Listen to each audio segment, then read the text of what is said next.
let me get to the... Let's lead them on and get them excited, and then we'll hit them with the objection. Who in here would love to make $1 million this year?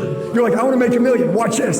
There's snipers that shoot 500 yards. There's snipers that shoot 1,000 yards. What's the longest shot probably taken by a sniper? 2 miles. 2 miles.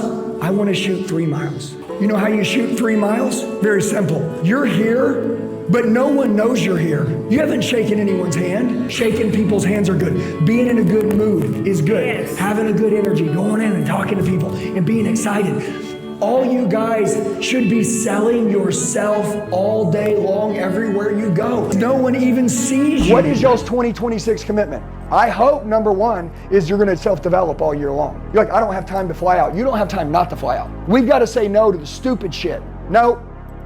All of you in here, the reason why you don't have the business you want is because you can't say no. You can't protect your hunger saying yes to everything.